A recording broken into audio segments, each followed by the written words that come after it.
Hey there guys, and welcome back. On this week's show, a Halloween door decoration.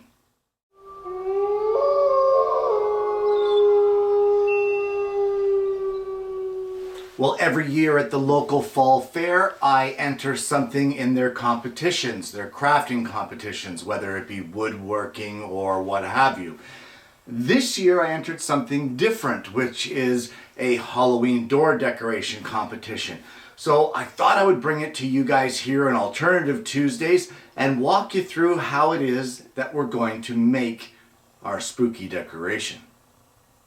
Well, the first thing that I need to make is some fake boards. And what we're going to use to make those is some 1/2 inch thick R30 styrofoam insulation. I need to mimic some fake boards. We're going to make it look like we're boarding up a window. So what I want to do here, I don't want to make any board over, I'm going to say, oh my goodness, let's say 20 inches. Can you tell there's a fly by the seat of my pants build? So we're going to do nothing over 20 inches. So I'm just going to mark this with a pencil here. It's more of a scribe line actually. But we're just going to mark it there 4 inches up so that we know this is our limit for the 20 inches.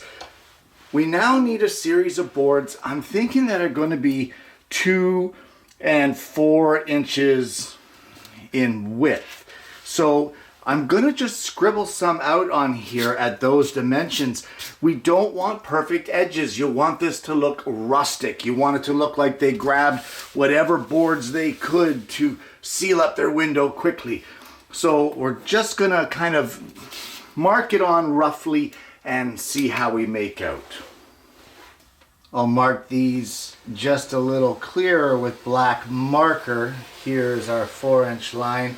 And again, you can see I'm not too concerned about being straight. So we'll make the first one, say 2 inches. So just about there. And we're just gonna vary it and vary our lines here on the edge. And then we'll do a 4-inch one. And we're going to keep going like that. I want a variety of them, and I'm going to get them, say, I'm going to do maybe 10 of them and see how we do at that point.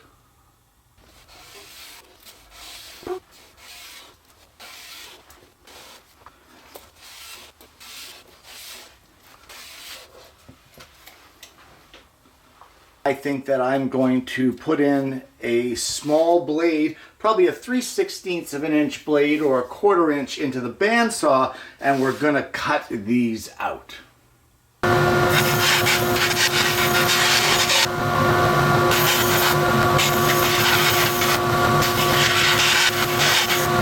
Now in some of these boards, what I'm going to do is I'm going to cut like a V out of them, as if there's some checking going on in the board. So just in a couple of them, I mean just random. You don't want them all to be the same. And we can cut those V grooves out of some of these boards, and then we can head back over to the bench. And now comes the fun part. We get to carve these out like bark or rough boards. And you guys have seen me do this before on the show for picture frame textures and that sort of thing. And all I'm going to do is just randomly around this thing, I'm going to carve wood grain in it.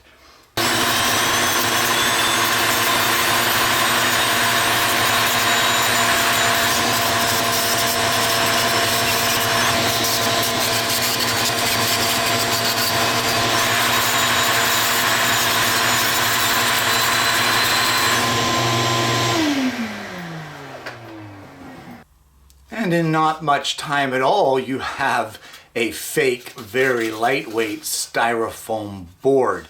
Guys, I don't know what to tell you at this point other than to, carry on and shape all the rest of your boards. And that's what I'm going to do. I don't think we need a video of it. You see how the process is. It's very random, and I don't know, I think it's pretty darn cool. I have a piece of black foam core board, and I'm just going to mark it off where I want to cut it.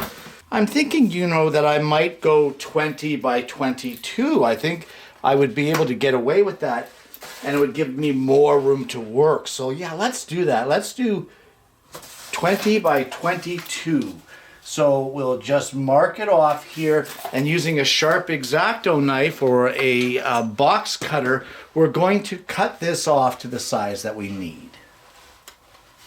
Well, we now just want to arrange our boards in such a way that we're happy with it, to make it look like we've boarded up this window, because we don't want, of course, the zombies to be able to come and get us. So it'll be something like this. We want the black to show through because there's other parts that we want to add to that. The problem here is that we can't leave these boards these pinky purple. So now it's time to color our boards. I'm just using just a regular household primer and sealer all in one. You know, the kind of thing you would use on new drywall. And all I'm going to do is paint our fake boards white to give us a base coat to add some color. Now, I will caution you that spray paints or lacquer-based paints will not work on styrofoam. In fact, you will end up melting your project. So make sure it's a water-based paint. And once you're done painting all your boards, you can just put them aside to dry. Well, I have a thought where there'll be skeleton hands coming out of the window. And all I've done is I've gone online and I've Googled images of skeleton hand line drawings. And one of them that came up was this one. And what I'm going to do is I'm going to spray this with spray adhesive, and I'm going to let it tack up for 3 minutes, and then I'm going to rub it down on our board. Remember, you're going to need a left and a right hand. What I want to do is I want to draw a straight line right across the bottom part of our hand. And what that's going to do is it's going to give us a mounting point for all of these knuckles here. So we're just going to draw this right across, just like that. And that will be our cut line. And we're just going to cut the first set of knuckles. I have a number 7 reverse tooth blade, and as I said, we're going to start off with this lower section of knuckles.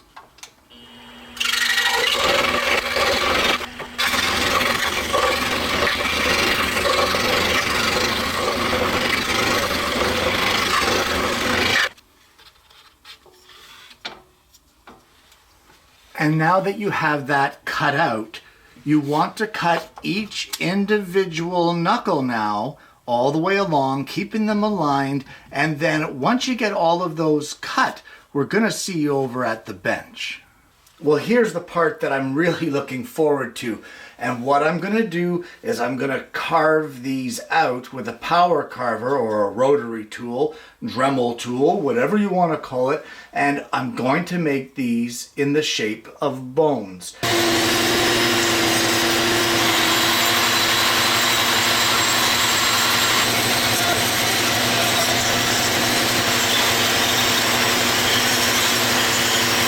And there we go, there's the back of the hand pretty much done. A little more sanding is all it needs.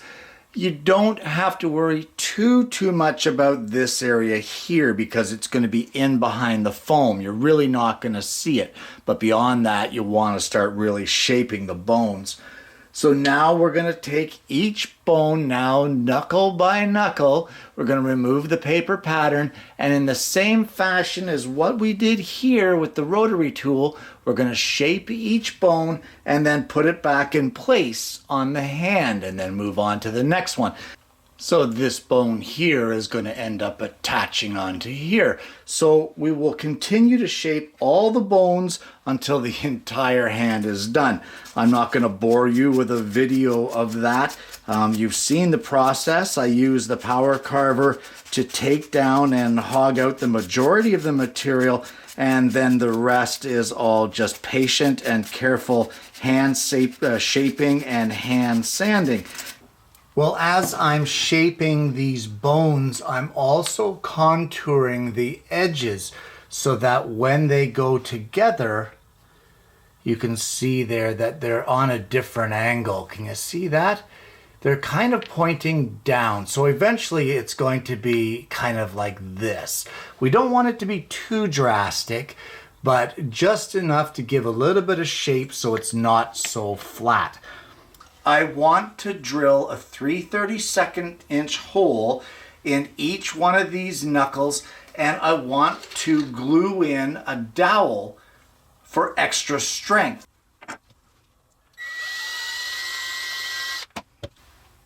And you can see how that's going to work with a little bit of the angle here for the hand, and that'll glue right on there perfectly. I think that's going to look just great. So I'm going to continue on drilling all of these holes, and you know what? I'll see you when I'm done.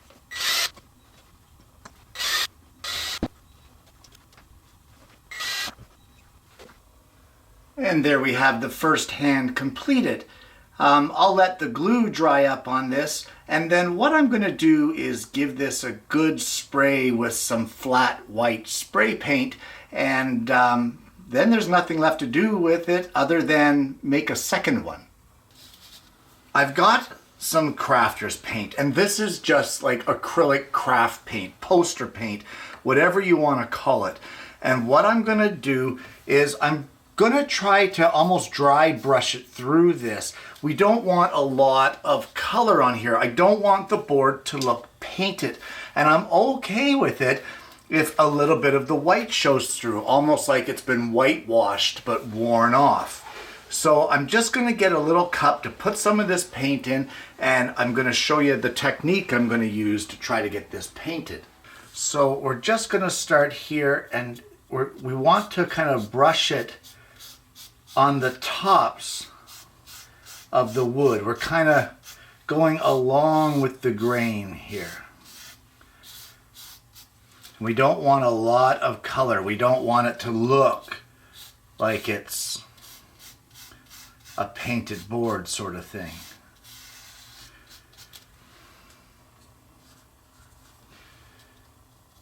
So just a little bit of color.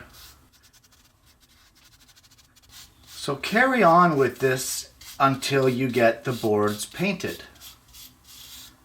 Well, the next thing that I want to do is add a little bit of shadow to this. And we're going to do that with a little bit of black poster paint as well.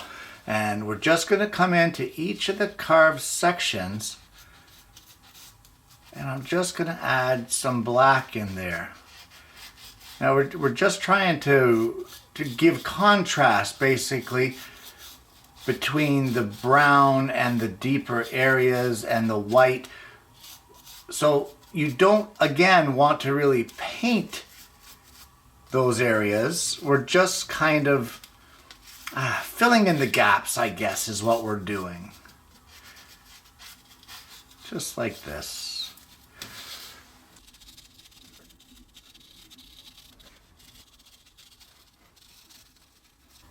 Well, I've decided that I don't really like all those white spots in there, so what I've done is I've gone back over it with the brown paint, just very lightly allowing the shadows of the black to show through and filling in those white areas, and you end up with something that looks like this. So now that I have it somewhat the way that I like it, I may change a little more. Either way, I'm going to complete all of the painting of the boards. And with all of those boards painted, we're going to turn our attention back to our skeleton hands. Now, while the skeleton hands look great, I think they could look a little better. So what we're going to do is take a little bit of black, and I've got one of my old sketches here from one of the other shows, and we want to take almost all of the paint off of the brush, and then we're just going to basically dirty up the bones just a little. We're going to give them not really shadows, but we want them to look a little bit worn, you know, just like that.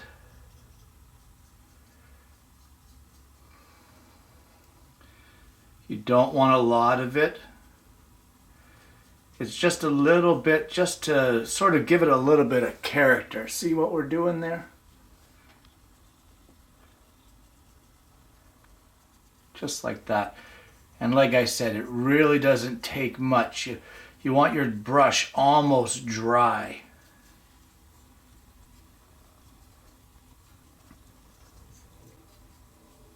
Just like that. Can you see that? See how great that looks? All right, so we're going to do the exact same thing to our other hand, and then it's pretty much time for assembly.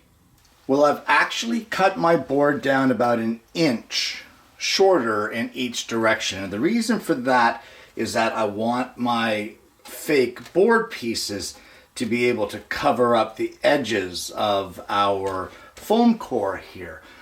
So all we want to do to start off with is we want to lay out our boards in such a way so that we like the arrangement.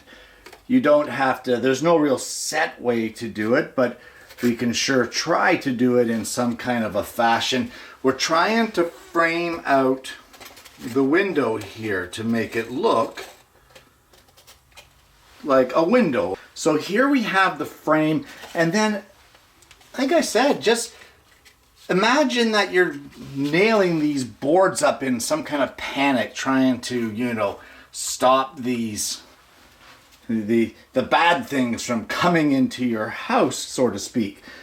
So we just want to nail these in place here, and we also want to remember to leave room for our hands. So I'm going to play around with the arrangement, and once we get that done, we're going to glue everything in place using foam board adhesive.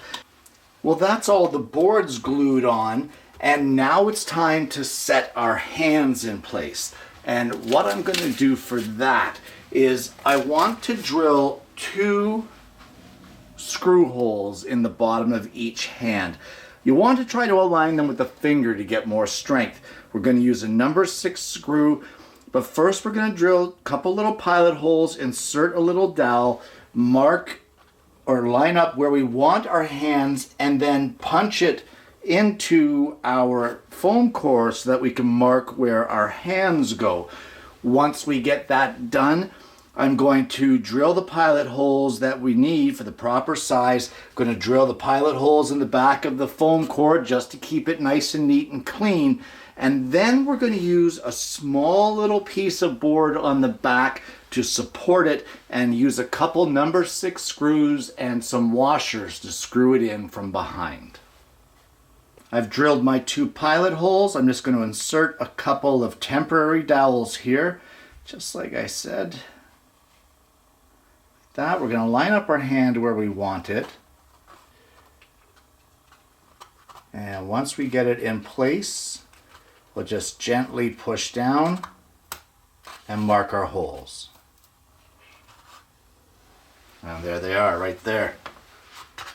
Just take those dowels out, and that will be where our pilot holes get drilled. Well, I have a piece of 1/8 of an inch thick hardboard, and all I've done is cut it to 1 inch wide by 3 inches long. I've drilled holes in it to mimic the same holes that we just finished punching in both our foam core and our pilot holes that are in our hand. And we'll just pop these screws through and then screw our hand in place.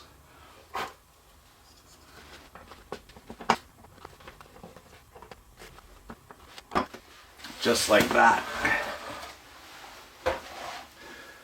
So use the same process to mount your other hand now.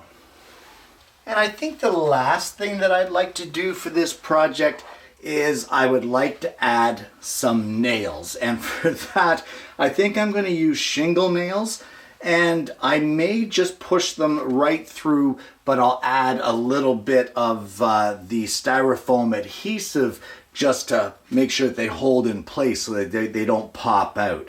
So let's get some of those installed.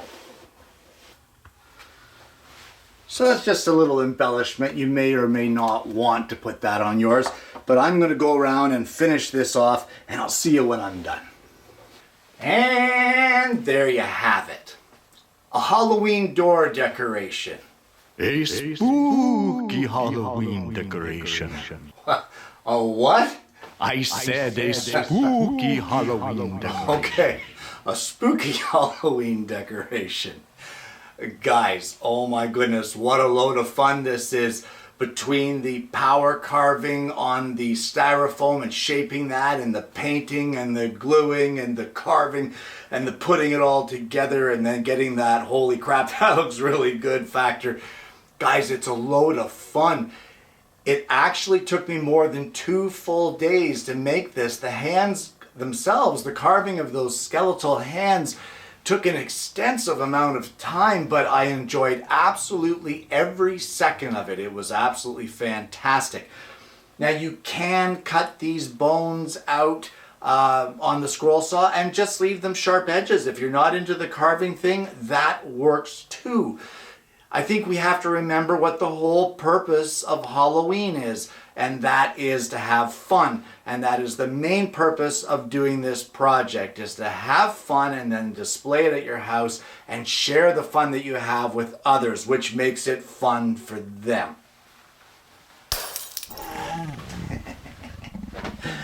Guys, I want to thank you so much for tuning in this week. Something really different, but something that was just a blast. Please, if you haven't already, don't forget to like and subscribe. Click the bell so that you don't miss the notifications of future episodes of the show. Guys, I hope you've enjoyed today's program. I want to thank you guys for tuning in. I hope you're going to try this for yourself, and I also hope you're going to join me next week when I bring you yet another Alternative Tuesdays.